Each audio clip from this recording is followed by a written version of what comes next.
नमस्ते मित्रों। परसों मैंने आपको ज्योतिष में लग्नों के बारे में बताया था। कर्क लग्न तक मैं बता चुका था। आज मैं आपको आगे के लग्नों के बारे में बताता हूँ। सिंह लग्न है, कन्या है, तुला है, वृश्चिक है। इन 4 लग्नों के बारे में आपको आज मैं बताऊंगा कि इनका स्वभाव कैसा होता है। सिंह लग्न का स्वामी सूर्य होता है। तो इसकी लंबी चौड़ी छाती होती है, मजबूत भुजाएं होती हैं और हड्डी मजबूत होती है। शरीर पुष्ट होता है और इसका व्यक्तित्व आकर्षक होता है। ये देखने में बहुत सुंदर लगता है। इनमें नेतृत्व करने की शक्ति होती है। ये चाहते हैं कि हम बोलें, दूसरा सुने और उसको माने। ये इनकी आदत होती है। मतलब अगर आप इनकी बात नहीं मानोगे तो गुस्सा हो जाते हैं। ऐसे ही घरों में भी, अपने घर में वो चाहते हैं घर के जितने लोग हैं, जितनी जनता घर में है, वो सब के सब उनकी बात सुने और उसको माने। इसलिए नेता बनने के लायक होते हैं। ये नेता बनना चाहते हैं और क्योंकि मजबूत होते हैं, सुंदर होते हैं, लेकिन इनमें क्रोध बहुत ज़्यादा होता है। जरा सी बात पे अगर आप घर में 4 आदमी हैं, उन्होंने अपनी बात कही, 3 ने मान ली और चौथे ने कहीं कह दिया कि नहीं ये बात तो नहीं चलेगी, तो ये इतना क्रोधी हो जाते हैं कि कुछ मत पूछिए। ये धर्म के मार्ग में भी चलते हैं और बहुत धार्मिक होते हैं और पुरानी रीति रिवाजों पे को विश्वास करते हैं। ये नहीं कि आधुनिक बन जाए, नहीं, ये पुराने रीति रिवाजों पे चलते हैं और इनकी इच्छाएं अधूरी रह जाती हैं, क्योंकि ये हर चीज़ को चाहते हैं कि बस फटाफट हो जाए और वो हो नहीं पाता और इनको जो है उस बात पे कष्ट आ जाता, दुख होता है। ये चाहते हैं कि जो वो बोलें वही बात मानी जाए। इसीलिए ये जो है या तो नेता बन जाते हैं या अध्यापक बन जाते हैं, सैनिक बन जाते हैं, आर्मी में चले जाते हैं, या किसी भी काम में जो ऊंचा काम होता है उसमें चले जाते हैं। नेता तो बन ही जाते हैं और आगे के काम में भी बहुत जाते हैं। ये चाहते हैं कि भाई हम उच्च से उच्च श्रेणी में रहें और इसीलिए इनको मानसिक तनाव होता है और बीपी बढ़ जाता है। बीपी इनका अक्सर हाई हो जाता है। इसलिए इनको जो है आँख के रोग, कान के रोग और मुंह के रोग, हार्ट के रोग, ये चीज़ें इनको होने लगती हैं और ये इसमें परेशान रहते हैं। इनके लिए बहुत बढ़िया है। इस लग्न के लिए सूर्य, मंगल और गुरु शुभ होते हैं।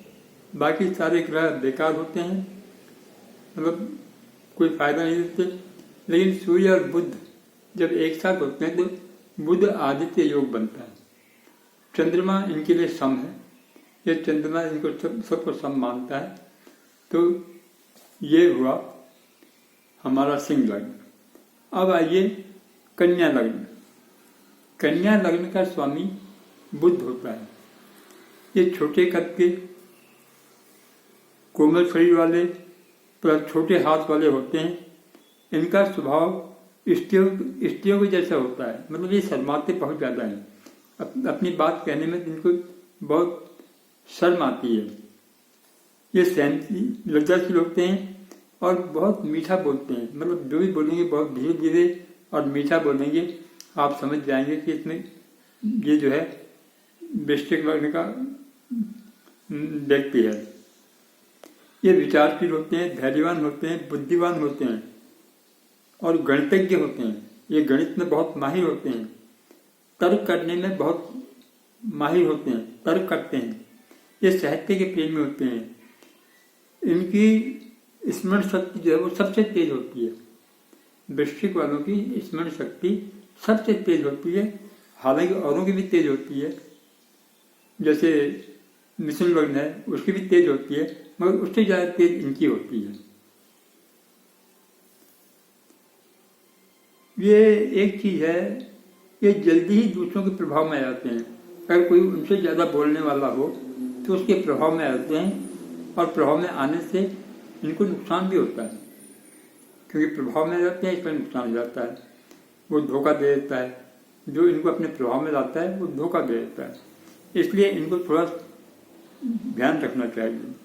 ये गणितज्ञ होते हैं, ये फिजिक्स, केमिस्ट्री, अध्यापन ये कार्य कर सकते हैं, ज्योतिषी का कार्य कर सकते हैं, ये मनोवैज्ञानिक होते हैं, और ये विक्रेता भी बनते हैं, दलाल बन जाते हैं, और इसी तरह के काम ये करते हैं, मतलब अपना कार्य फिट रखते हैं। इनको पेट के रोग होते हैं, पेट के रोग बहुत ज़्यादा इनको हो जाते हैं।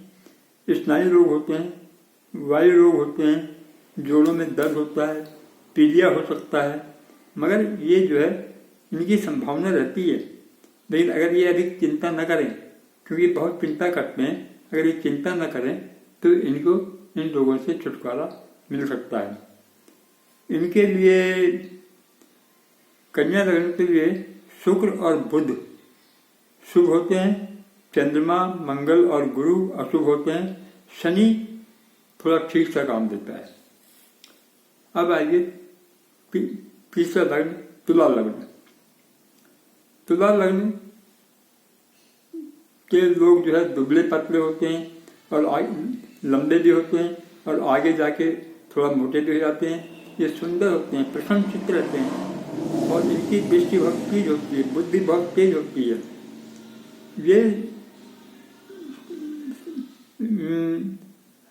धार्मिक प्रवृत्ति होते हैं, और दार्शनिक भी हो सकते हैं, ये दार्शनिक हो जाते हैं।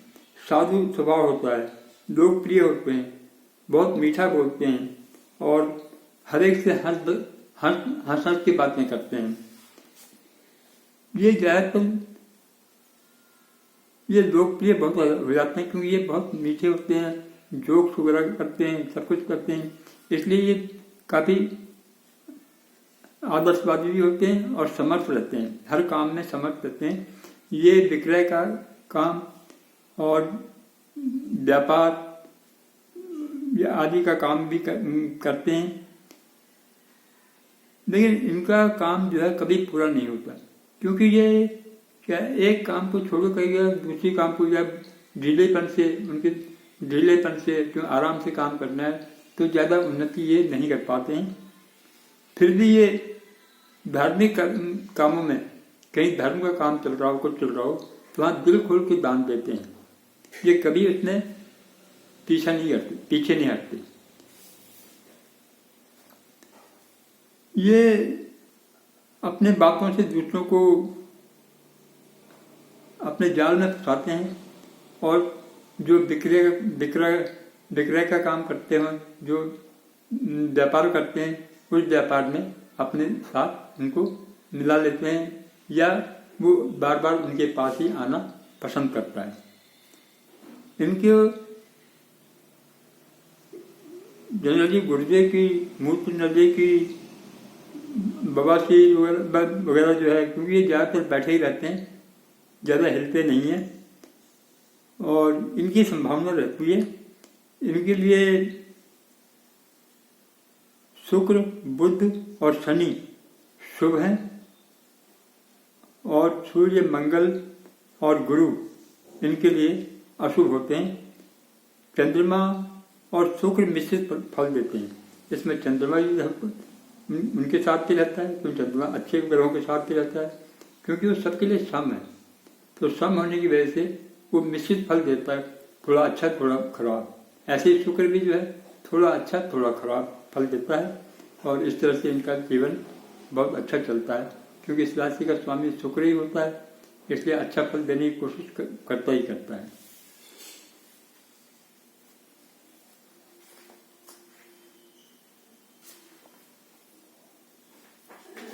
अब आइए वृश्चिक लग्न।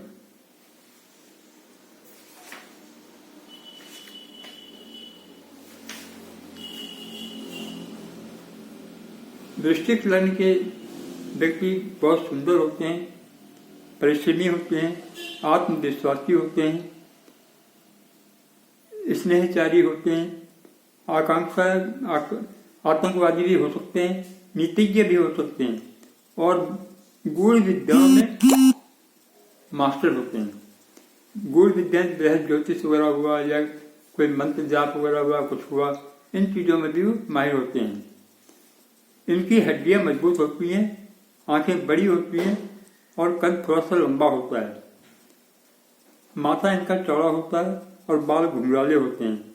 वे कम खर्च करके ज्यादा कमाने की कोशिश करते हैं। वो खर्चा बहुत कम करते हैं, ज्यादा खर्चा नहीं करते। वे चतुर होते हैं और चंचल प्रकृति के होते हैं और साहसिक कार्यों में रुचि लेते हैं।